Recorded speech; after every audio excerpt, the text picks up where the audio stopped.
If you don't know, I'm a traveling man. You know what I'm saying? I've been overseas many times, right? But I've never found a place like the Philippines. I love living here. It's very unique. And there's certain things that I have only seen here in the Philippines. So today we're going to talk about that.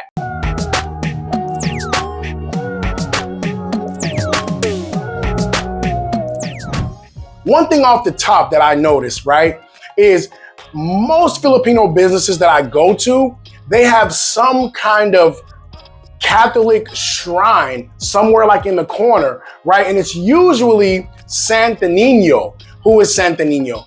That is the child saint. It's known to bring good luck, fortune, and all of these great things that you want to bring into your life. So they put the shrine of Santo Niño. Dude, we went to Mercury, okay? And I saw a Santo Niño shrine behind the counter, you know, just in the corner. It's not like really evasive, like huge. It's just like usually small in the corner. Because Filipinos believe very deeply into their faith. And what is said about Santo Niño, that he brings good luck, he brings good fortune. What else they say about it? Brings blessings, good blessings, fortune, and protection to their business. Oh, and protection, right? So all of these attributes, right, about the child saint, the Filipinos really believe it, okay? They believe it wholeheartedly. You see, when Filipinos get into a faith, they go 110% in, right? And you will see these shrines. It's not only Santo Niño. You'll see like the Virgin Mary sometimes in certain businesses. You'll see, like little Jesus statues, just different shrines. They take their religion serious, okay? That's something that I thought was very interesting because I didn't really see that in America. Like you go to a business in America, it's just a business in America. You don't see nothing in the corner. You don't see nothing religious or anything like that, right?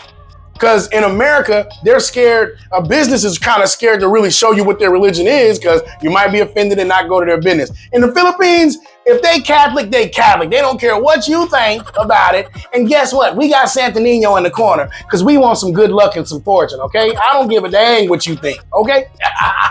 That's how the Kababayan are. And that was something that was different to me. That surprised me. Another one, right, that I noticed in the Philippines is they have very creative ways, right, to stay connected to Wi-Fi and to the world. The first time I saw one of these was in the Philippines. Now, what is this? This is called a coin-operated Wi-Fi machine or a coin-operated Wi-Fi box. How does it work? You can put 50 pesos, okay? And that's about 87 cents. You can put 50 pesos into this machine and get 3 hours of Wi-Fi. No BS, no cap. 50 pesos, 3 hours of Wi-Fi. How does it work? You put the coin in, right? And then you just pull up your phone, open the Wi-Fi just like you were at somebody's house or whatever and just connect straight to it. You know what I'm saying? Like they really love being connected here. Like, the Philippines is the texting capital of the world, okay? More texts go out of this place than anywhere in the world, okay? And so how much more being connected to Wi-Fi, right? And the Philippines is a developing country. So, everywhere doesn't have Wi-Fi like that. You know what I'm saying? So what they do is they have these little machines. And I really thought it was innovative and cool, right? To see these little things. Because I asked Queenie, I said, what's this little box right here? It's like, you just put a coin in, you can connect to the Wi-Fi. Oh, okay, cool. You know what I'm saying? I need to check my mail right now. Okay. And I've used it myself. Okay. The Wi-Fi coin boxes, they're freaking awesome, dude. I live in the province, guys. And I know a lot of people from like the bigger cities in the Philippines are like, oh, it's not like that in the big city. It's not, okay, I got you. But in the province, in more rural areas or more undeveloped, areas of the Philippines, you will find a lot of these Wi-Fi boxes. Because just because the area is undeveloped, that don't mean people don't want to be connected. That don't mean people don't want to check their Facebook, baby. Damn, you gotta check the Facebook, right? And everybody wants to.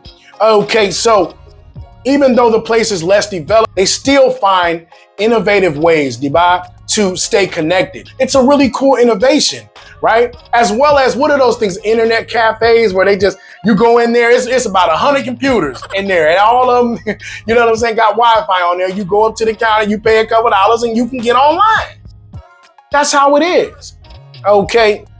And with how important social media is, okay, out here in the Philippines, it's not a surprise that, you know, they would pop up with affordable ways to stay connected, you know, and this is one of them.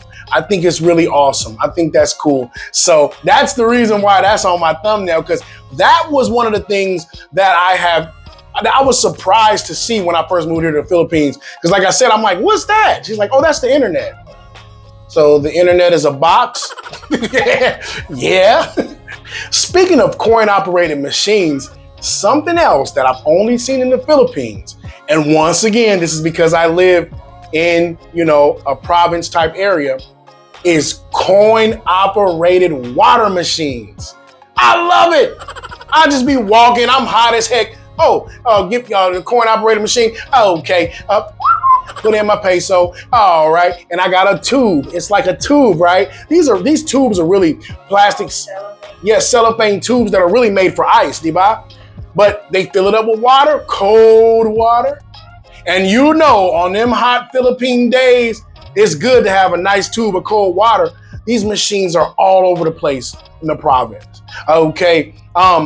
And you just pay a peso or 2 pesos, whatever you got in your pocket or whatever, and you got cold water.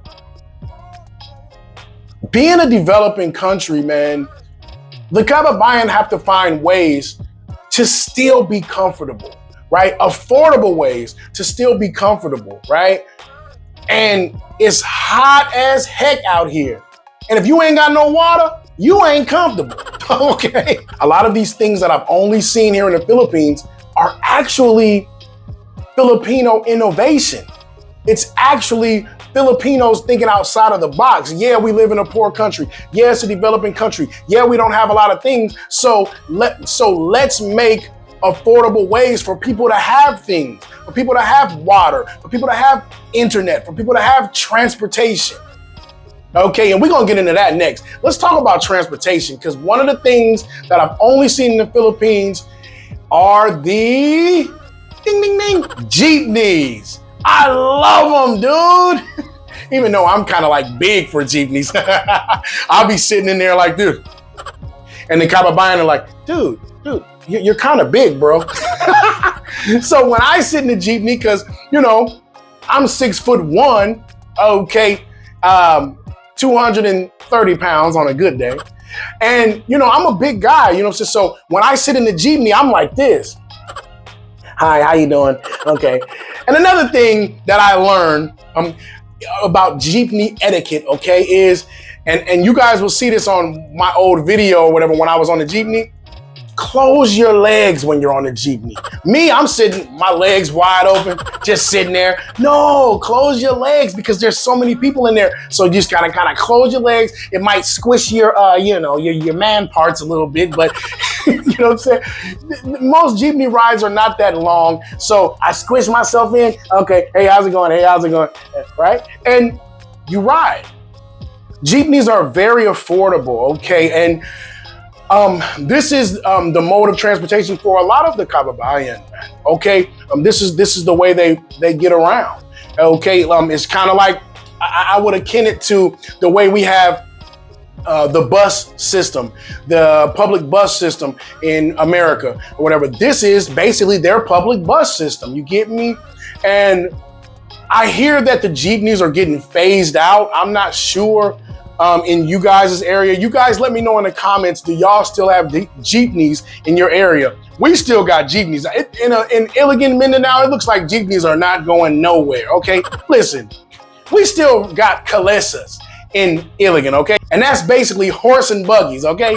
We are old school here in Iligan, Mindanao. So I don't think the jeepneys are going nowhere no time soon. But you let me know in the comments if they're phasing them out where you live. Okay, now, to give you a little history on the jeepneys, okay, the original, now remember, keyword, I'm saying original, jeepneys came about because after World War II, there was a surplus of extra service vehicles, right, that were just sitting around. And the Filipinos, once again, being innovative, they said, we could turn this into a bus. Right? Old medical Jeeps, old soldier transport Jeeps and stuff like that. They turn them into basically public transportation and put all kind of colors all over them because they didn't really want it to look like a military vehicle anymore. That's why you see the Incredible Hulk painted on jeepneys. That's why you see Mickey Mouse painted on jeepneys, okay? Right? You see, sports teams, like anything that they could paint on it to make the jeepney stand out, be colorful. I think they're really cool, man. They're really cool. So the jeepneys that you see nowadays in the Philippines, I don't think they're still those original World War II vehicles. I believe they're still just made in the same way, like the same type of frame and all of that stuff like that as the old vehicles. Okay, so don't think that when you get in a jeepney, you riding in a World War II vehicle. I don't know, because that'd be like, 80, 90 years old? And I don't think the car would still be running right now, okay? So, but the original jeepneys, yes, they did come from World War II. Now look, if you're a foreigner coming to the Philippines and you want to ride a jeepney, listen, I'm gonna give you a warning now, okay? The rides are usually bumpy. You know what I'm saying? And it's usually packed, okay? Because everybody gotta get somewhere, okay? And they're gonna get there on that jeepney. So as I said, tuck in your arms, because us foreigners are big. Tuck in your arms, close your legs, and enjoy the ride. That's all part of the fun, dude. Now, other Southeast Asian countries have similar vehicles, but the jeepney, that's unique to the Philippines. Everywhere you go in the Philippines, they want cash. They don't want no card. They don't want no credit. They don't want no PayPal. They don't want no Zelle. They want cash. Okay? And that was something that was surprising to me. Because in America, I was used to just pulling out my card, pull out my card, In the Philippines, I pull out my card and the cashier's like, no, sir, we just take cash. Damn! You know what I'm saying? Even in 7-Eleven, dude, cash. Is that just in Uganda? Shoot, no, because when we were in Cebu. That was like, what, 4 years ago? Okay, so y'all let me know now, do 7-Elevens where you're at take the card, take your debit card or take a credit card, whatever. I know they take GCash. GCash is very popular here in the Philippines. And for those who don't know what is GCash, in America, it would be something like Cash App or something like PayPal, how we use that. Well, in the Philippines, they use something called GCash. Okay, and I don't know if that's just in the Philippines or if that's anywhere else. Let me know in the comments once again if GCash is in other places too. But yeah, I think GCash might be an accepted pay method at 7-Eleven. But it's not just 7-Eleven. A lot of places just take cash, dude. And I had to get used to that because I don't like walking around with a lot of cash, whatever. All my life, I've just used, as I said, I just use my card and stuff. Not in the Philippines. You better have some cash. And so since I don't like walking around with cash, I'm petty. You know what I'll do? I go in the place, empty pockets, right? Nothing. I say, okay, how much is this? I'll see how much everything is that I want. And I'll tell the cashier, I'll be back. Go out, go to the ATM machine, pull the exact amount out that I need, and then come back and pay in cash. Okay? That's how I do it. But I'm petty though. You know what I'm saying? I just don't like carrying around hundreds of dollars. I don't know. I don't like carrying around a lot of money. That's not safe and it's not smart. Okay, and me being a Marine, we're extra vigilant, extra paranoid. Right. And so, yeah, that's why I do it that way. But it trips me out, man. I mean, I don't really know the reason why that is. Maybe all of the debit and credit systems are not fully developed right now. So cash is the best way. Cash works. You know what I'm saying? But kind of like now to this point in America, at this point, if you go to a convenience store, you go somewhere like that and you pull out cash, they look at you kind of confused like, I don't know how to count. You know what I'm saying? Because they're so used to people just going, you know what I mean? But in the Philippines, it's totally flipped. You know what I'm saying? If there's places that does take debit card, mind you, I always ask. You know what I'm saying? To make it convenient for myself. And if they say, yes, sir, we take card, I'll be like, damn, y'all take card? All right. I don't have to use my quarter. Here you go. I'll be happy as heck when I find a place that takes debit card in the Philippines because you don't see that a lot, right? Now, here's one that I like because it has to do with food. Something that I've only seen in the Philippines, although it may be around other places now because it's gotten so popular, but it was created upon further research here in the Kababayan land. What am I talking about?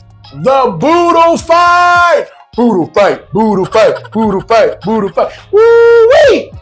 This was so cool when I first had my first Boodle fight with Queenie's family, and she's got a big family. Her family, when we go out to eat, it's like 20 of us. Okay, 25 now? Yeah, 25 with the extra grandkids. Damn. So a Boodle fight is really an affordable way for everybody to get busug. What is busug? Busug is Bisaya, diba? Busug means full. And you know, busug kayo, you get very full, okay, on a Boodle fight. But when I was doing my research about the Boodle fight, I did find out it originated, okay, in the Philippines among the Filipino army, among the Filipino military. Okay, now why? Because this was a quick and affordable way for all of the soldiers to get their stomachs full and all eat at the same time, right? So they started rolling out these big banana leaves, putting a whole bunch of rice, putting the meats, putting everything, you know, that you could possibly need for your dinner right there on the banana leaf. And everybody, guess what? They wash their hands and they dig in with their hands, just eating. This came from the Philippine military. Okay, and it got so popular over the years that now a lot of restaurants offer a Boodle fight option. Okay, and this is really, really good for big families and stuff. And I enjoy Boodle fights because I really enjoyed the togetherness, okay, of the Philippines and the social setup. You know, we talk together, we laugh together, we cry together, we eat together. Kain na, right? That's why I love the Boodle fight. And yeah, that's originally from the Filipino Army. Now, let's talk about karaoke. Dun, dun, dun. One of you guys' favorite subject. Now, karaoke is not just unique to the Philippines. Now, I'm not saying that, but what I am saying is I've never seen karaoke be so important in any place that I've been in my life. Karaoke is very, very important and loved and popular here in the Philippines. It was a Filipino that made the karaoke machine, right? Roberto Rosario. He got a long name. Roberto, what's the whole name? De Gaspi, Roberto del Gaspi. Gaspi del Rosario. Roberto Legaspi del Rosario. Wow, strong Filipino name. Okay. But he's the one that created the, karaoke machine. Now, the one he created was a big old school box. You know what I'm saying? Nowadays, they're more compact. You can, they have video key and all these things like that. But the reason I put this into things I've only seen in the Philippines, because I've never seen anybody love karaoke so much as the Kababayans do. And, this country, man, it goes through a lot. I always say that, it's a tough place sometimes. Everybody is not rich. A lot of people are poor, but it don't cost much to sing. Matter of fact, it's free. Most times it's free, or maybe just a coin or so. You put it in the video box. Just put 5 pesos in there in the box, and you can sing. with your friends. You know, get you some Red Horse and just take a load off from having a hard day. You know, and you know, Filipinos don't care, man. Even if they can't sing, they're gonna just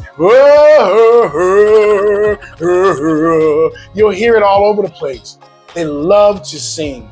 And that's why karaoke is so popular. You know, I love the spirit of the kababayan. I love the fact that they go through so much, but guess what? They still, by the end of the night, they crack open a nice cold beer, turn on the karaoke with their friends, and they act like nothing ever happened. And that's resilience, dude. People can learn from the Filipinos, man, how to bounce back from, you know, a hard life, from a hard day, from hard times. Okay? And karaoke is one of those outlets that let people just let out their pain, right? You ain't gotta be no professional singer, just let it out. And that's all it's about, you know what I'm saying? You'll even see me doing karaoke now. And look, I'm a foreigner, but I call myself the Black Pinoy. Damn! All right? So I get in there right along with them and be singing karaoke and stuff. It feels good. So if you're a foreigner coming to the Philippines, don't let the popularity of karaoke surprise you, because you're gonna see it and hear it everywhere, okay? I mean, you know, a lot of these things would come as culture shocks to an American or anybody that's coming to the Philippines or whatever, whatnot and stuff, but you'll get used to it after a while, you know? Speaking of culture shocks, look, check this video out right here where I talk about the culture shocks that I've faced here in the Philippines. So I'll see you there at that video, and until then, like, comment, subscribe, share, do all that. I'm outie! Ha!